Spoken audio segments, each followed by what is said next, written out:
মাননীয় প্রধান উপদেষ্টা আজকে সমস্ত দলের জাতীয় নেতৃবৃন্দকে এখানে আহ্বান জানিয়েছিলেন। আমরা সেখানে এসেছিলাম। দল মত আমাদের ভিন্ন, আদর্শ আমাদের ভিন্ন, পথ আমাদের এক। পথটা হচ্ছে বাংলাদেশকে রক্ষা করতে হবে। এই সব কিছুর ঊর্ধ্বে উঠে দেশ আমাদের সবার, শুধু রাজনৈতিক দল না, আমাদের সকলের, জনগণের একটা বিশেষ অংশ আপনারাও, এবং আপনাদের ভূমিকাও কিন্তু গত আন্দোলনে কারো কারো না থাকতে পারে, কিন্তু নির্বিশেষে অনেক সহায়ক ছিল।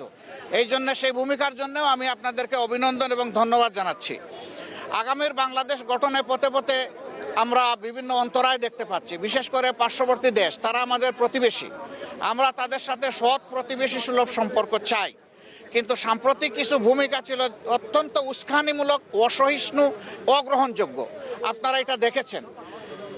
মিথ্যা তথ্যের উপর নির্ভর করে বাংলাদেশকে কলুষিত করার জন্য এই সরকার এবং জনগণকে ব্যর্থ করার জন্য তারা দুনিয়ার বিভিন্ন জায়গায় অপপ্রয়াস চালাচ্ছেন এবং অপপ্রচার চালাচ্ছেন।